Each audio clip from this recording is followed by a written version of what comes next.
Hola y bienvenidos a un nuevo episodio de Apple Coding Daily. Hoy va a ser un episodio un poco intensito. ¿Por qué? Porque vamos a tratar de explicar algo que de por sí es bastante complejo de explicar, porque en sí mismo es bastante complejo. Vamos a hablar de uno de los primeros pasos que se han hecho públicos por parte de Apple sobre los nuevos modelos generativos que llegarán en las próximas versiones de los sistemas operativos de Apple, a saber, iOS 18, macOS 16, etc. Los que presentarían en la WWDC del próximo año 2024. En esas versiones, parece ser, según nos ha comentado Mark Gurman en sus rumores no rumores, porque yo estoy convencido que esos son, rumores controlados, información que Apple le brinda para, mover el gallinero y dar salseillo, ¿no? Un poco en ese sentido. Entonces, una de las cosas que Gurman comenta es que para Apple, la próxima gran versión de sistemas operativos va a ser una de las más importantes, de las más radicales, de las que van a suponer un cambio más grande en el usuario e incluso los desarrolladores de toda su historia. O sea que, ojito con eso. Y el principal responsable va a ser la inteligencia artificial generativa. La inteligencia artificial como la que hoy día estamos utilizando con modelos como GPT, con el cual podemos usar el servicio ChatGPT, o modelos como DALL-E, que también se puede usar dentro de GPT, modelos como Midjourney o muchos otros servicios o modelos de inteligencia artificial generativa capaces de crear música, sonidos, texto, imágenes, vídeo, modificarla para hacer auténticas virguerías como que hablemos otros idiomas, etc. Pues bien, por fin, Apple, a través de su página web machinelearning.apple.com, nos ha hecho público el primer paso, el primer modelo, lo primero que hemos podido saber con respecto a lo que se nos viene para el próximo año, y es lo que vamos a intentar explicar en este programa.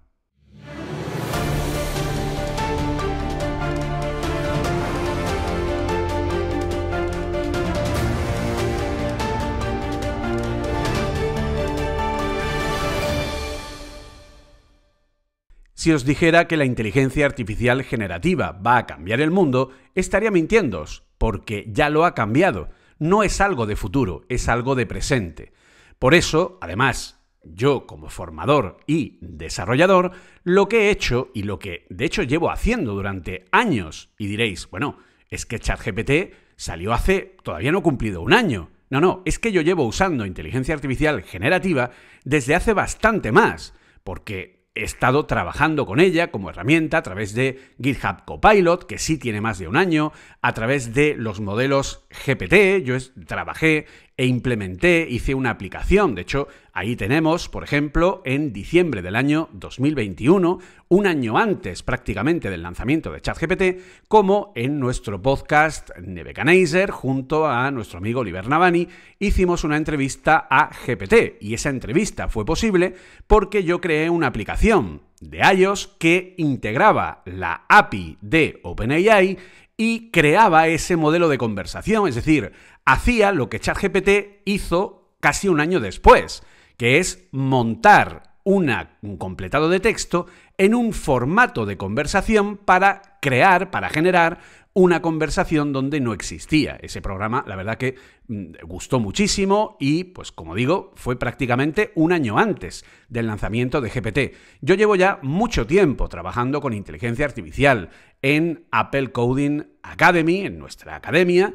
Yo llevo enseñando inteligencia artificial desde el año 2017 con el lanzamiento de la librería de Apple Core ML. En ese momento vi que Apple tenía un especial interés en esta tecnología, igual que también ese mismo año apareció la librería ARKit de realidad aumentada, y también, viendo esa doble vertiente, comencé a estudiar y fuimos la primera academia de formación en entornos Apple en ofrecer ese tipo de formaciones en el mundo. porque, en fin, no todo el mundo vio el potencial y desde luego aquí están las pruebas. Con CoreML fijamos dónde hemos llegado con la inteligencia artificial y con ARKit, pues, en fin, si queréis os cuento lo que son lo que es él, ¿vale? Que siempre tenemos ese lapso, porque siempre pensamos que son unas gafas. No lo son. Es un ordenador de computación espacial. Ya sabemos que Apple pone nombres. Por lo tanto, sería el Apple Vision Pro. Así que, en fin, eso nos ha dado una posición muy interesante y muy importante, y por lo tanto, como yo llevo muchísimo tiempo trabajando en esto, ya no solo es cuestión de usarlo o no, es que a mí me gusta saber las tripas, me gusta saber la magia, me gusta saber cuál es el truco que hay detrás para que esto funcione. Pues bien, Apple ha presentado hace unas pocas semanas, de manera pública, a través de la web de arbix.org, que es una página web donde todos los científicos de tecnología, de investigación, etcétera, pues publican sus trabajos de investigación al respecto de, pues lo que sea, ¿no? Lo que se llaman los papers científicos, ¿de acuerdo? De todo tipo, no solo tecnológicos, en fin, de cualquier tipo de rama. Pues bien, en Arbix, los varios ingenieros de Apple han publicado lo que es el modelo de difusión de generación de imágenes de Apple, llamado el Matryoshka Diffusion Model. Apple le ha puesto este nombre como el de las muñecas rusas, las muñecas Matryoshka, que sabemos que son muñequitas que puedes abrir y dentro de una muñequita grande hay una un poquito más chica y dentro de esta otra más chica y otra más chica y otra más chica. Bien, pues han utilizado esa definición por un motivo muy importante que vamos a explicar en este programa a continuación. En fin, entonces, ¿qué es este Matryoshka Diffusion Model que Apple ha presentado y que en los resultados que hay en el paper es absolutamente espectacular? Espectacular porque genera una calidad de imagen que prácticamente muchas de ellas parecen fotografías. Una calidad que, según dice Apple, gracias a una serie de cambios en cómo funcionan los modelos de difusión y cómo se entrenan, han conseguido ir un paso más allá de lo que hasta ahora se utiliza, de lo que hasta ahora es la forma de que funcionen los modelos de difusión. Primer paso. ¿Qué es un modelo de difusión? Bien, vamos a intentar explicarlo de la manera más clara y no ser excesivamente técnicos, ¿vale? Por lo que, en fin, a lo mejor a la hora de explicarlo no somos absolutamente precisos de manera científica. Pero no es ese el propósito. El propósito es que ustedes lo entiendan. Ese es el propósito. Bien, un modelo de difusión sería algo parecido a la forma en la que el ser humano tiene de aprender a dibujar o aprender a representar cosas de la nada. ¿Qué significa esto? Estoy convencido que muchos de ustedes saben lo que es un ruido gaussiano. Cuando yo tengo una imagen y le aplico un filtro de ruido gaussiano, lo que hago es desenfocarla, ¿vale? Entonces, cuanto más ruido gaussiano le voy aplicando a la imagen, más desenfocada se ve, con más, pues eso, como si estuviera mal enfocado un objetivo, ¿de acuerdo? Se ve cada vez más y más y más y más, hasta que llega un momento, cuando le aplicas un montón de ruido gaussiano, en el que no eres capaz de distinguir qué es lo que hay ahí. Casi como cuando te llega una imagen al Apple Watch enviada por WhatsApp, ¿vale? Que aquello no sabes qué es. Bien, pues algo parecido, ¿de acuerdo? Por lo tanto, sabemos lo que es el ruido gaussiano, o el filtro gaussiano, como queramos llamarlo, ¿vale? El Gaussian Blur, que es, insisto, aplicar un ruido a la imagen para crear un nivel más alto de lo que podemos llamar, entre muchas comillas, desenfoque. Pues bien, un modelo de difusión lo que hace es el proceso contrario a este aplicar ruido gaussiano a una imagen. Lo que hace es coger una imagen de un tamaño determinado, que es su salida final, y crear una imagen completamente aleatoria de ruido gaussiano al máximo nivel. Y lo que va haciendo es, en sucesivos pasos, aclarando, quitando ese ruido gaussiano, intentando buscar el parecido con componentes que él ha aprendido cómo tienen que ser dibujados. Y entonces dirán ustedes, bueno, pero ¿cómo un modelo de difusión puede ser capaz de aprender cómo se dibuja algo? Pues porque en su entrenamiento lo que ha hecho ha sido coger una imagen y lo que ha hecho ha sido identificar no solo todos los elementos que hay en esa imagen. Si yo tengo una imagen de un atardecer, con una imagen en la playa, que se ve un faro en el fondo, un barquito, una gaviota, el sol, esa imagen con un estilo, por ejemplo, pictórico, no una imagen fotográfica, lo que se hace es que se aplica un algoritmo llamado de U-Net, ¿vale? Que es un algoritmo que lo que hace es coger la imagen y reducirla en tamaño, ¿de acuerdo? Coge una imagen grande, en alta resolución, y la va reduciendo en tamaño. Cada vez que la reduce en tamaño, lo que hace es comprobar cómo ha cambiado aquellos elementos que él ha reconocido.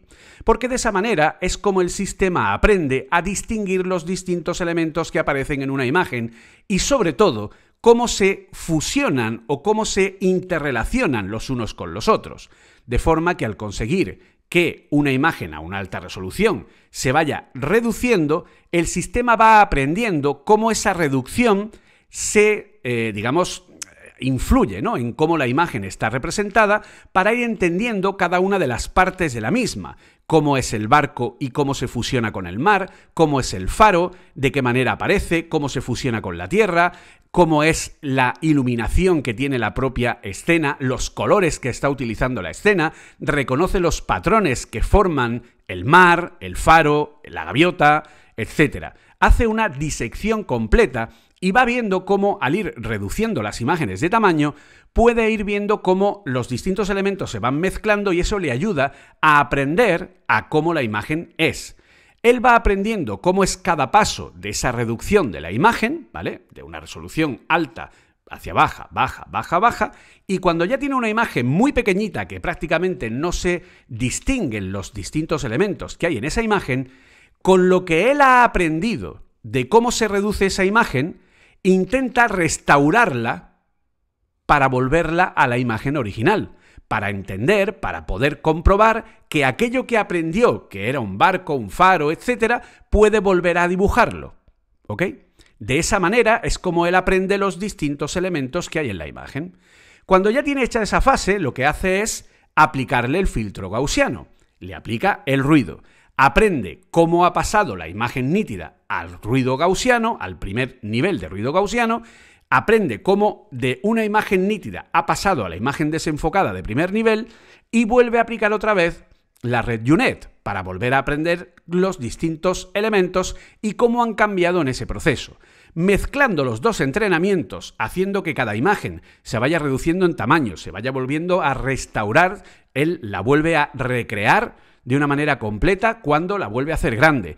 Y haciendo cada paso más desenfocado, más desenfocado, más desenfocado, él aprende dos cosas. Primero, cómo es cada elemento que ha reconocido en la imagen y segundo, cómo desde ruido puede obtener una imagen que no tenga ruido, porque va aprendiendo y entrenando cómo una imagen sin ruido llega a un momento en el que tiene tanto ruido que al final pues no es reconocible.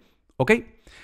Cuando ya tienes entrenamiento hecho, que este es el entrenamiento que tiene para lo que es este modelo de difusión, cuando yo le pido al sistema, dibújame una imagen que aparezca una gaviota en el fondo con una playa, tal, un faro, no sé qué, y le describo una imagen que él ya entendió, o incluso una imagen donde de pronto le digamos que aparezca, pues no lo sé, un delfín, cosa que no estaba en esa imagen de manera original, pero que él también ha aprendido porque todas las imágenes que han servido para entrenarse, que son millones y millones y millones, todas han tenido un etiquetado correcto que les ha dicho qué es cada cosa de las que hay en la imagen, ¿de acuerdo?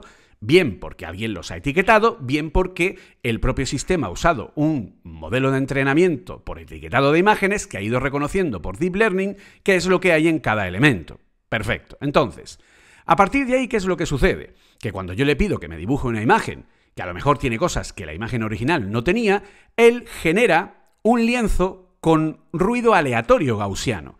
Y gracias al entrenamiento que ha tenido, lo que hace es intentar reconstruir una imagen que tenga todos los detalles que aprendió con la red UNED, haciendo que sea grande y pequeño, para luego también ir aclarando esa imagen cada vez más, cada vez más, cada vez más, y con la unión de estos dos procesos, lo que hace es generar una imagen nueva que, como ha aprendido a cómo integrar distintos elementos o cómo se integran distintos elementos dentro de una misma imagen, pues hace que pueda hacerlo, ¿vale? Si yo le pido, por ejemplo, que me dibuje un koala montando en moto, él me lo pone y él entendió cómo era un koala y cómo era una moto. ¿Por qué es capaz de hacerme una imagen que mezcle los dos conceptos? Porque él aprendió cómo es una persona en una moto porque la vio en una imagen. Y por lo tanto, lo único que ha hecho ha sido aprender cómo sustituir a la persona por un koala. Koala a partir de lo que él entendió que era un koala en cada una de sus partes. Por eso en muchas ocasiones, cuando las partes, por ejemplo, de las manos no se entrenan correctamente o no se etiquetan correctamente, por eso nos salen esas manos raras con un montón de dedos y hacen cosas extrañas, ¿vale? Esto, insisto, en esencia es cómo funciona el entrenamiento y la generación de un modelo de difusión, como el que puede ser Stable Diffusion o Midjourney, DALL-E, etc., ¿vale?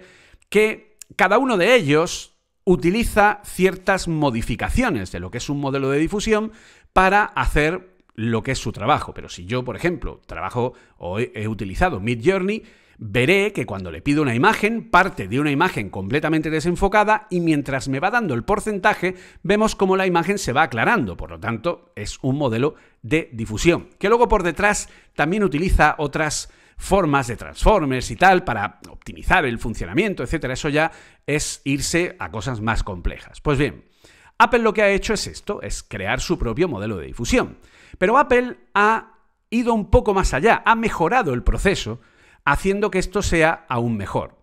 ¿En qué? Pues bien, uno de los cambios que ha hecho es implementar una red UNED de forma embebida, una Nested UNED, ¿vale? Es decir, una red UNED donde dentro de ese UNED que hace toda la imagen, en vez de hacer un UNED de la imagen completa e ir reduciéndola para ir captando distintos elementos, lo que hace es realizar una UNED dentro de una UNED, ¿vale? Lo que hace es coger las imágenes, cortarlas en trozos y hacerle el UNED a cada trozo, para así poder aprender de una manera mucho más precisa cuáles son los cambios que hay, cuál es más que los cambios, entender mejor cómo los distintos componentes funcionan y se unen dentro de fotografías, imágenes, dibujos, etc., ¿de acuerdo?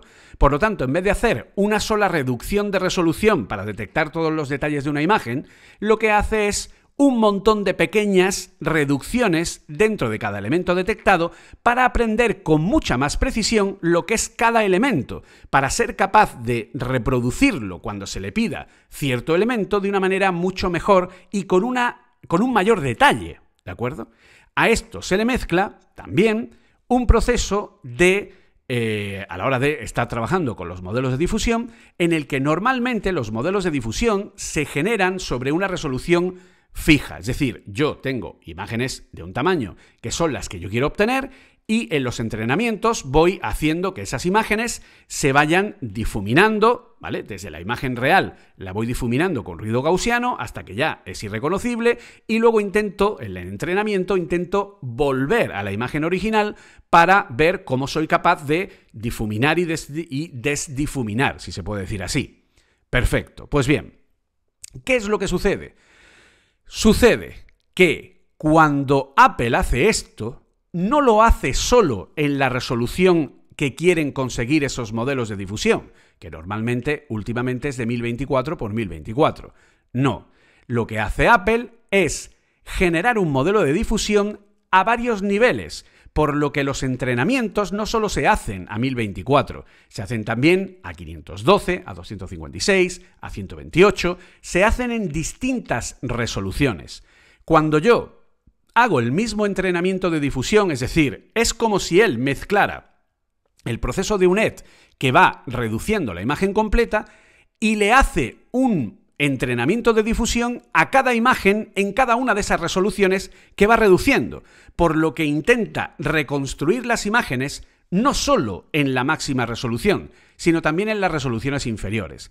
Esto al modelo le ayuda a entender mucho mejor cuál es la información que hay ahí y sobre todo le ayuda a que el resultado final en alta resolución sea mucho más, de mucha más calidad, ¿de acuerdo? Porque va a ser mucho más realista, ¿vale? Haciendo este proceso, Apple se ha dado cuenta de que los resultados son mucho mejores y por eso también el modelo de Matryoshka Diffusion Models no solo es capaz de hacer generación de imágenes, también es capaz de generar vídeo, pequeños vídeos cortos en el que podemos tener pues una pequeña animación tipo GIF donde podamos, pues eso, tener una imagen en movimiento, ¿de acuerdo? Por lo tanto, ese es el nivel que tiene. Por eso es el Matryoshka Diffusion Model, porque está utilizando no solo la aproximación de una imagen grande, sino muchas imágenes a distinta resolución para conseguir ese objetivo. Por eso es como las muñecas Matryoshka, porque de una grande tiene dentro otra y otra y otra y otra, porque está utilizando distintas imágenes a distinta resolución, entrenando la red con distintas imágenes, con la misma imagen a distintas resoluciones para conseguir mejor calidad. Por eso lo de la Matryoshka. Y por último, otra mejora que ha hecho Apple es incluir todo este procesado en un único modelo end-to-end, es decir, un único modelo al que yo le pido la entrada y el mismo modelo es el que genera la salida. Esto quiere decir que no tiene modelos secundarios que trabajan con esto. Por ejemplo, en el caso de DALL-E podemos tener un modelo de GPT que es el que traduce la parte de texto y empieza a buscar los distintos elementos a partir del prompt para poder generar las imágenes. Y a lo mejor está mezclando distintos tipos de redes neuronales para conseguir el resultado final. Apple ha conseguido en una optimización que la misma red sea capaz de procesar todo, desde la entrada de texto hasta la salida de una imagen o de un vídeo. ¿Esto qué es lo que proporciona? Pues la capacidad de que el modelo sea más rápido, sea más eficiente y sus resultados sean mejores que lo que se ha hecho hasta ahora. ¿De acuerdo? Toda esta información está, como digo, en arbix.org y de hecho, pues en las notas del podcast les dejaré el enlace para que puedan leer este paper, ¿vale? Y bueno, ya les advierto que es un paper muy complejo, ¿vale? Pero ahí también tienen una serie de resultados que la verdad que son bastante interesantes. Por lo tanto, resumiendo, Apple ha creado estos modelos de difusión para integrarlos dentro de sus sistemas operativos.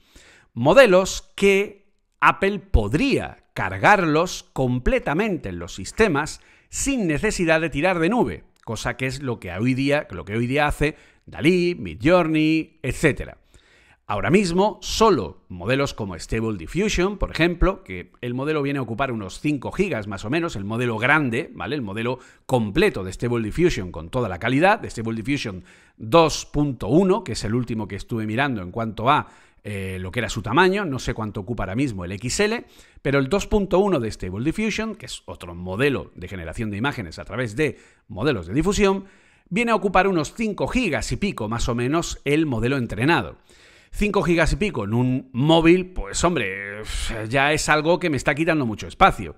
Pero en un ordenador tampoco es algo que sea muy grave. No obstante, Apple lo que va a intentar es poner ciertos modelos en local dentro de nuestro ordenador, por lo que vamos a poder utilizarlo con total privacidad y ninguna nube ni ningún ordenador, porque recordemos aquello que suelen decir de que la nube es el ordenador de otro.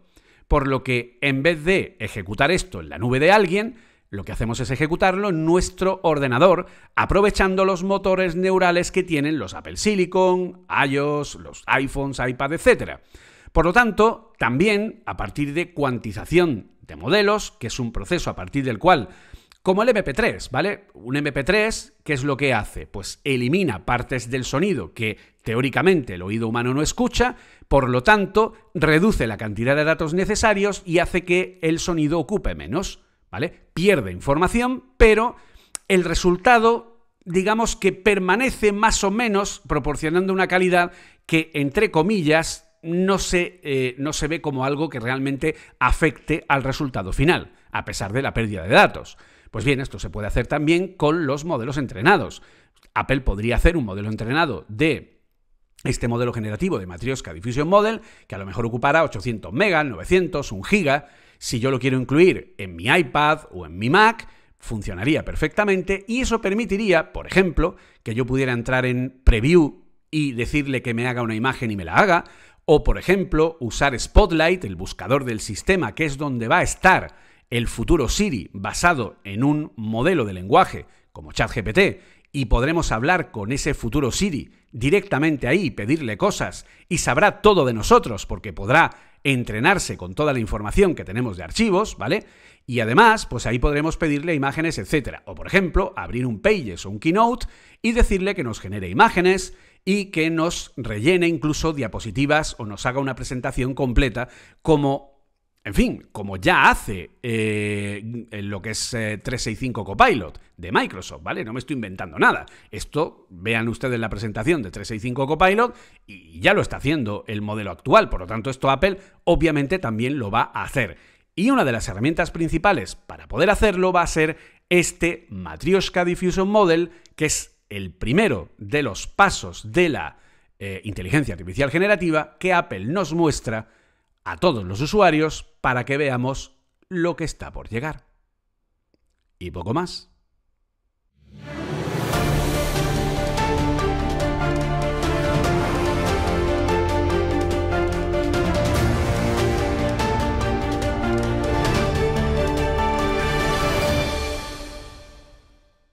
Y poco más, yo les he avisado, le he dicho que iba a ser intensito.